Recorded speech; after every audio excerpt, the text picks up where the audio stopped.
guys, in this video today I'm going to show you how to take a plain old jig like this and how to make a weedless jig out of it like that. Let me show you one with the bait on it, like this.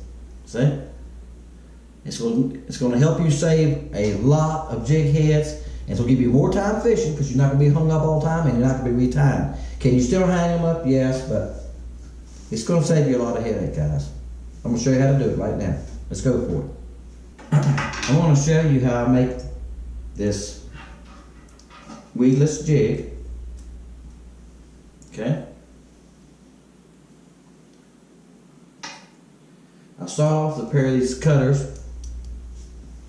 I got two cameras going here, guys. I'm going to show it on both cameras, so we'll see which one comes out the best, and that's what we're going to use. I just cut them like that, and I take it, I nip them.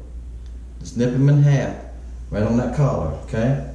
I nip that collar in half like that. I'm trying to keep my hands out of the way. And y'all been watching my channel, you know that's the toughest thing to do, is keep your hands out of the way when you're trying to film something. Alright. Guys, it's usually not this hard, but I'm having, like I say, trying to keep my hands out of the way. And you just dip that lead like that, and you don't get rough on that hook. Now, you don't want to cut your hook. When I'm squeezing down to that lead, I'm just, not because the lead is soft, guys, I'm just going far enough to hit the hook. When I got a little piece stuck on there, I got it. Alright? You take that off of it. And guys, I do that most of the time anyway, and I'm going to tell you why. When you put this, what I'm doing, when you put this little plastic bait on it, watch this. See? It slides up on there, and you'll be surprised how well that stays on that head. I mean, you think it would slide off pretty easy. I'm going pretty here. I'm jerking on it. If you would start doing that to all your lead heads, your baits will last longer, and you'll catch plenty of fish. You'll catch more fish. Let me say it another way. You'll catch more fish on a bait before you lose it. When you push it up on that barb, and lead barb, it breaks the nose of that bait. Okay? Alright? As I put it in the vise, like I got it right there. Now I'll take some thread like this. Now this is just thread I bought at Walmart, guys. I'm trying to do this from an angle behind it. Usually I'm on the side of this. So if y'all think this looks a little awkward and I'm not doing a very good job, somebody out there watching me like, man, that is not very good with that tool. It's because I'm over here. I'm on the left side of it. I'm doing this kind of backwards just so I can. Now what I'm doing is I'm putting me a little bit of line on there. Alright. And I pull it back over my thread to lock it. Now, I take a piece of, this is 50 pound test line. This is the cheapest line you can buy at Walmart, guys. Or Kmart or whatever you got there at your place. I don't know if Kmart's even around anymore, are they? Target, whatever. I'm showing my age, ain't it? You know, y'all see me wearing these glasses, don't you? I have to wear them to do the small stuff anymore, guys. Even out on the boat, I can tie a jig on, but I come in the house, I can't tie a jig on in the house. Alright? Now, next move is I'm gonna hold this up on my head right here. I'm gonna turn this just a little bit, guys, so I can get a little bit better bite on it. There you go. I'm gonna hold this up on my head, right on top of that, right to the head, right on top of that shaft. And I'm gonna start right back at the back, and I'm gonna pin it down here a little bit. I'm pulling this pretty tight, guys. Now I'm gonna walk up it. I'm gonna wet up it. Now, slid around on top, fine. I'm gonna put it back up on top. Now, so that's why I had two cameras, because I'm trying to keep my hand out of the way. Now I'm gonna go clean to the head. See here? And that's important. I want that thing to be pinched at the head. Now we'll come back down it. Now, let me teach you another trick here. See the little piece of fishing line sticking out? Clip that off. Okay? Do not leave that on there. When you go to slide your plastic bait on, it'll catch on that fishing line and you won't want to go up on there. Now, next step. Folks, the next step. The next step is, now once I got that locked on, I need to tie it off, right? This is called a whippet tool. Alright, and what you do is you grab your line, you hold the little ball right here because it'll spin. The thing will spin on you. Okay? And grab the little ball right there. This is the hardest thing I learned, guys. Y'all know I tie my own crappie jigs, right? If not, watch my video on how to tie a crappie jig. Oops. And don't laugh at me, please.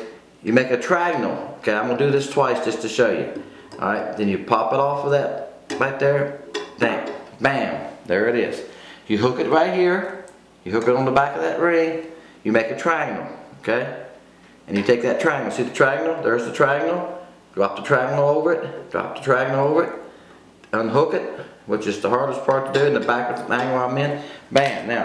Now she's locked in there. Alright? Now I'm going to adjust this guard a little bit. I don't need it that long, guys. I have found that's a good length. After you put a plastic bait on there, this will be sticking up in front of the plastic bait. Okay? Like this. See how it's sticking up? And see, it'll pull down. See? But when it hits a limb or something, you can see where that's going to help you some. Now, if you jerk on it when you hit a limb with your rod, you're going to pull into it. But when you pull through brush piles and you feel it hitting the brush, if you just gently pick it up, you can work it through that brush, guys. I promise you, it works. Alright, next step. And I'm going to put super glue. Dennis can do this. Alright, see the super glue on there? Now, guys, there's another thing I recommend for you using super glue. Keep a rag with you. You wipe the excess off, okay? That's what stops your tip up, the excess, alright? And keep it out of the sun on your boat. I put it in compartments. This stuff adds up after a while. If you keep buying it. Now, once you put that super glue on there, I take a knife or screwdriver or just something, whatever you got, and what I'm doing is I'm spreading that super glue over those threads, okay? Like that. And that's gonna lock that baby on there, isn't it? Now I'm done. It's ready for a bait. So I got one right here. All you do is take your bait. This is a small, this is a 1/32. You just take your bait, guys, and you pop it right on there like you would any other jig. Okay? Now if you're gonna use this bait a lot, and you know you're gonna fish all day, put your little shot super glue right there. You know, if you're gonna get them fish's color all day is what I mean. I mean, most of us we go fishing, we go fish for a few hours or half a day or something. But what I'm saying is, when you're going out there like that and you think, well, this is the color I'm using. A lot of times when I'm first getting there, I won't glue them.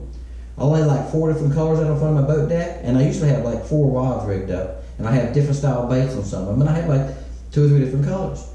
And I'll fish along, and when one color starts dominating whatever, and that's what I'm catching the fish on, and I'll take the glue and put it on there and go on. Because I want to change it, the first few colors. Does that make sense to you? There's another tip for you. I'm just full of tips on this video. Man. Okay, guys, that's what I do. And once that baby dries, the reason I haven't grabbed it, I'm getting a chance to dry. Well, now this is a 1/16 ounce, it was, wasn't it? Once it dries, there you go. You tie your bait, put your bait on there, you got some protection. Again, you can pull it up to the limbs like that, you're fine. Look here, I can slide my finger across it. But if you get it down in the tree, if you get it drop straight down in the brush, you probably still get hung up. Okay, guys, next step is the vise. Last step is the vise. Buy your vise. You don't have to buy a real expensive one just to do this. This is a cheap vise. I just never have bought a real expensive one. I bought this for my son about 15 years ago. He's the one that got into tying crappie jigs, and he ties flies for sun perch. And I need to make a video of that, don't I? But this catches you how my son catches sun perch. He's 23 now, guys. But when he was 9, 10 years old, we fished for sun perch a lot in the evenings with flies that he was tying. And that's how I bought him the vise and got all the fly tying stuff. Because y'all know I tie my own jigs like this, right? Y'all see my jig video? I got videos fishing with my own hand tied jigs. Okay, well, y'all probably, if you haven't seen that, check it out. So that's how I got into tying my own jigs. I already had the vise, and you can buy a vise for around $15. This is called a whippet tool that I done knots with. It's about $8. This little thing holds your spool. They're not very expensive. They're $6 or $8, and you can buy the line for this. This is just, I told you, it's upholstery thread. You can buy fly tying thread at Bass Pro Shop, places like that, Cabela's. But this is just thread you can buy at Walmart. It's just a upholstery thread. The fly tying thread's fine too. You just don't need a fancy thread for this. That's why I use that. You can use dental floss if you want to. I just find that this is smaller and easier to handle. And guys, I have never had one yet that I've been fishing with that the guard pulls out. I've never had that problem. I've never had a hair jig fall apart on me. I've caught enough crappie on them to where they wore the hair out of them. They just keep grabbing and grabbing the crappie and pulling on them. They have to walk. You don't have much hair left on them. Okay? These were probably, I don't remember, these were probably $8. But you don't have to have those. You can use all the pair of fingernail clippers. That's what I used for a long time. And one day I was, y'all know I'm a contractor, and I was at Home Depot and I seen those and I thought, and I got a pair of these that's big that I used to pull nails with, out of old wood stuff. And I thought, man, they would work just good for cutting that lead off, so I bought them. They are easier than the fingernail clippers, but you can use fingernail clippers, okay? And you need a pair of scissors. And once you go to this step, guys, and buy this stuff, you can probably buy all this stuff around $25 to $30. Once you buy all this stuff, you can start tying, if you're a crappie fisherman, guys, you can start tying your own jigs. Buy your handful of hair while you're there. Buy your handful of deer hair. You can buy a little kit for like $8 that has like 6 colors in it. And you start tying your own hair jigs. Alright, and I'll do that one day too. I'll show you how I tie my hair jigs. But today, I wanted to share with you how I make a jig weedless. And the reason I wanted to share this with you guys, it's going to save you a lot of jigs. Excuse me.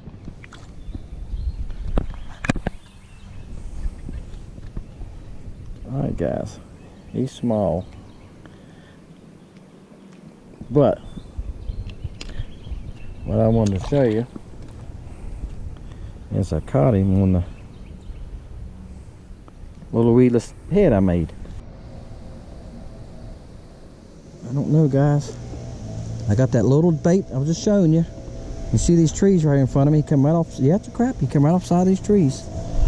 And I got that little tiny jig, and he thumped it. Hey, oh, come here. Come here. Come here, you little fella. We're gonna lay him right here, guys. I'm trying to keep y'all in the picture, guys. I know when I edit, like I told you before, when I sit down at night and go through the video clips to make a video, I go like, Dennis, you're not doing a very good job keeping the fish in the frame there. Stop it. I'll get you go. Alright. That's a decent little fish. I'm trying to keep y'all in the frame, guys. I can see you on the back of my camera, and sometimes I look down and go like, what are you doing? Alright, but here's what I'm trying to show you guys. I'm using a little head that I made weedless. And see here, I bent the hook open a little bit. If you notice that, somebody's probably saying that hook's bent out. I done it on purpose, so they can see here when they bend it down. But I'm coming through these little treetops.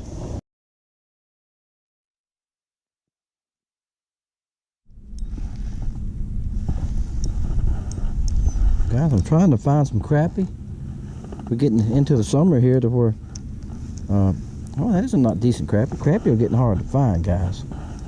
I just talked to a guy at the bait shop, and he said it's hard to find, and crappie, and the big ones are really hard to find. So that's what I'm trying to do this evening. I thought, let's see if I can find some decent crappie.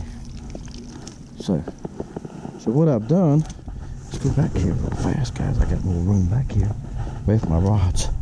Look at there. So what I've done, let's get him out of here as fast as I can. See him. So I came up on toward the river and it's up my Gaston. Water's 77 degrees right here. It's 82, 84 guys on the rest of Gaston. What do y'all think? It's a decent one, isn't it? He's about a 12, 12 and a half. All right.